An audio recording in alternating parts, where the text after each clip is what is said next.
So you're planning a trip to Madrid, but you only have 2 days? Want to know how to plan it? Stay tuned.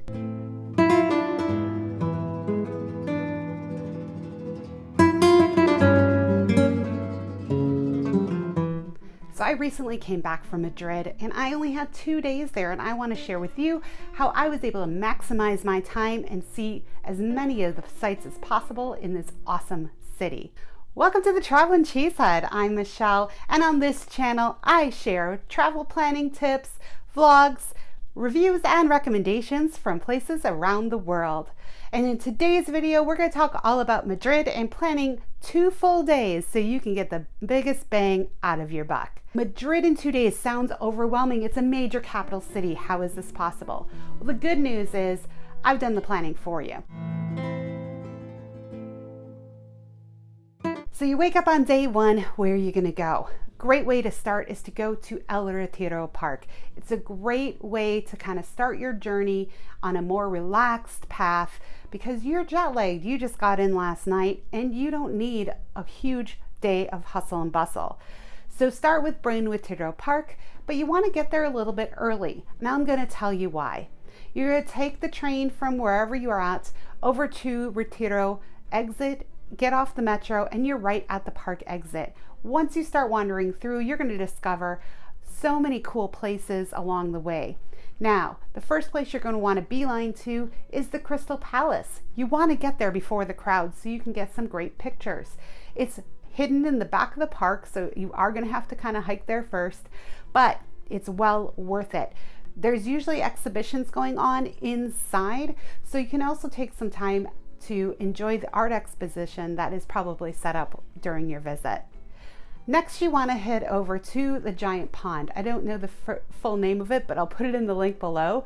It's the central pond in Buen Retiro Park. It's where the paddle boats are. It's where you have the street performers, street vendors, everything like that. And it's a great place to just kind of sit and people watch, maybe have a little snack before you continue on your journey. Once you've had your fill of Buen Retiro Park, you want to make your way back out towards Plaza Cibeles. So on your way to Plaza Cibeles, you're going to pass by the Prado Museum, Reina Sofia, as well as the Tyson.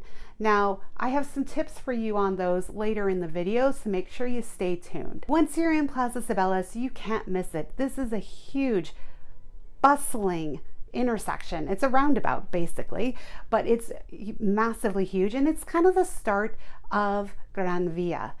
Now, you're going to be tempted to bolt right down Grand Vía, but I recommend that you take a little time, wander to the other side of Plaza Cibeles, through Salamanca, and back down through Malansaña before you rejoin Grand Vía. It's a great way to tour the area, kind of get a sense of those neighborhoods that surround the city center. Once you rejoin Grand Vía, now you are in the heart of things. This is the main shopping street for all of Madrid. You've got the Metropolis building, the Schweppes building, and all kinds of beautiful architecture, great world-class shopping, and everything along the way. Make sure you stop at El Corte Inglés at the Gourmet Experience and head up to that top floor for some great overhead views of Grand Vía. It's well worth the 10 to 15 minute stop to head on up there, and while you're there, why not sample some of the food? So now that you've had some refreshments, a little bite to eat at the Gourmet Experience, you're going to continue on down Grand Vía and you're going to make your way to Plaza España. Now, while I was there, it was a torn apart mess. They were doing all kinds of construction, but I could still navigate around it. Once you get to Plaza España, you are going to, on the other side of the street, see Parque de Montaña. This park is really important for you to go navigate through because it's going to get you to the best stop of the day, which is Temple Debod.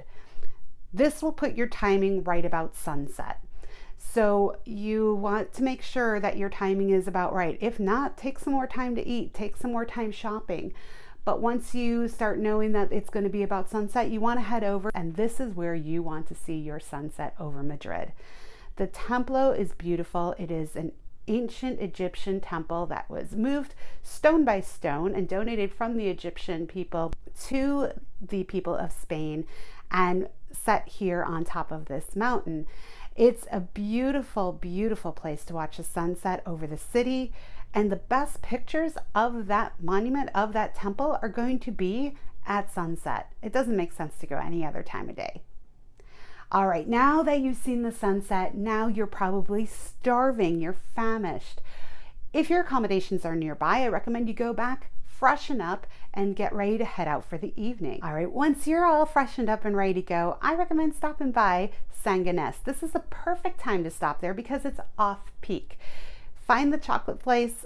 It usually has a line outside. Go ahead and have some of the best churros in all of Spain. And once you have indulged in some chocolate, you've perked up with some coffee, now it's time to really hit the tapas. So you're going to head over to Mercado de San Miguel because it is a one-stop shop for tapas, vermouth, wine, and all kinds of different foods and beverages. So definitely stop over there. Make your way through. It doesn't matter where you stop and what you eat. Go ahead. Sample the food. It's amazing. Sample the vermouth. I had never had vermouth prior to going to Spain, but let me tell you, I fell in love with it and it became a daily beverage for me. But don't be afraid to go ahead and sample that vermouth. Have the Spanish olives. Have all of the different types of tapas. And if you really want more of a sit-down dinner, you can have your dinner at the Mercado as well. I recommend doing the tapas though. You get to sample a variety of food in a short amount of time without wandering all over town. And you're ready now for your flamenco show. Now you want to head over a good 15 to 20 minutes before your show actually starts so you get good seating. You want to be able to relax. You want to be able to order your drinks and your tapas prior to the show actually starting. So I recommend getting there about 15 to 20 minutes early. Now we went to La Carbarera and really enjoyed that show, but there are several different flamenco shows throughout the center of Madrid, and I'm going to put some of the links below, specifically the one that we went to. Now I recommend going to the late show. Go to the 11 p.m. show because it tends to be the more traditional show versus the earlier shows, which can be a little bit more touristy. So at the late shows, you tend to have more of the locals, you tend to have more of people from Spain at these shows because that's their normal time to go see this stuff. Tourists go early, locals go late.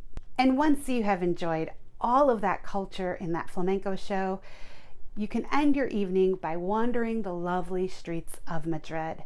If you're near the center, I highly recommend wandering through Sol, wandering through Plaza Mayor, and some of the other little side streets until you just are pooped out and it's time to go to sleep. So I hope you enjoyed day 1 of Madrid. We're jumping into day 2 now. Make sure one of the 2 days that you have is on a Sunday. So the first thing I'm going to recommend is you go to El Rastro, and near El Rastro you want to pick up some breakfast, and one of the highly recommended one is Martina Cocina right near El Rastro.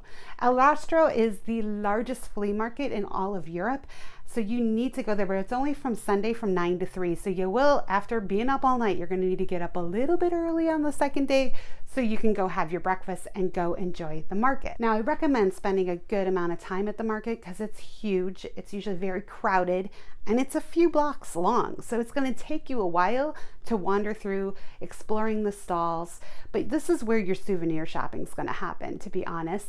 There's so many different things, from little trinkets that are mass produced to these beautiful works of art that you can only find one-of-a-kind things. Once you've had your fill of the crazy market, I highly recommend going up to the cathedral. Go tour the cathedral. It's usually a lot quieter on a Sunday afternoon than it is the other days of the week. It's beautiful. It's very different, more modern than a lot of the other cathedrals that I've visited in Europe, but the artwork and the detail on the ceiling is very unique to that cathedral. Now, right after you're done with that, you might as well just keep up the block because then you're at the Royal Palace.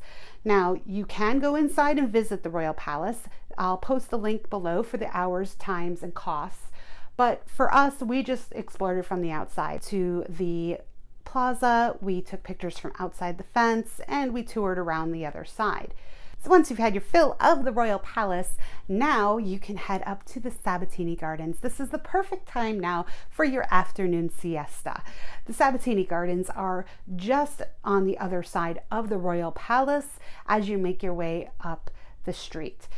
I will put the link again below, but it's open. You can wander through. There's little mazes in there. There's plenty of seating. There's fountains. There's statues. It really has everything. It's a beautifully manicured garden, really popular with the locals to just relax and enjoy. Okay, so I know you went to Sanganese yesterday, but let's face it, it's time for chocolate. After that afternoon siesta, you need to perk me up. So head on over, get your coffee, your chocolate, and your churros before heading back to freshen up for the evening. All right, so another tapas night, but tonight I'm going to take you down to La Latina. La Latina is where Cava Baja is. It's about a 1 block, 2 blocks maybe, of about 40 different tapas bars, all unique, all very small, very popular with locals. One key thing I can tell you is if you see napkins on the floor, it's a popular place with the locals, so it's a good place. But I also put a list of some of the ones that we tried and that have come highly recommended. Once you go through your tapas crawl and your stomachs are full, now it's time to go enjoy Sol and Plaza Mayor.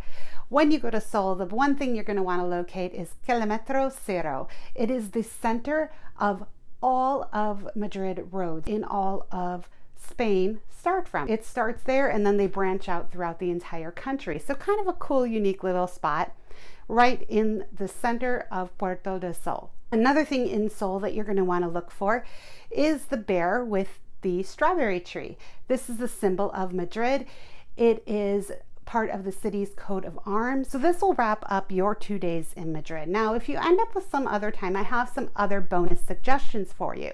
First, while you're over on the side of town near the museums, you might want to check out the Atocha station. If you're already riding the metro, it's pretty easy to get to, and this station has a tropical garden inside of it that is absolutely stunning. Another tip that I'm going to give you is look for the secret nun cookies. If there's time, make sure you go and hunt them down. I'll put the link below and the information below, so maybe you can go find the sweets. Another thing is to tour the actual museums. They each have free hours. Every day of the week, different museums have different free hours. So if you are a museum buff or you're an art buff, these museums have world-class art exhibits to explore, and you can make time in your agenda to go see them. So that's all we have time for in our 2 days to Madrid. We packed a lot in that short amount of time. If you found this helpful, please give me a thumbs up. I'm going to put my entire itinerary down below so you can follow along, pick and choose the items that you want to see that are most important to you. I'm also going to link to the accommodations I stayed in so you can see the area that we were in to be able to make this itinerary possible. I hope you consider subscribing and check out my entire series on Madrid. Click right here to go explore that next. Thank you all for watching the Traveling Cheesehead. Don't forget to subscribe and ring that notification bell. I have new videos coming out every single week. And until next time, travel safe.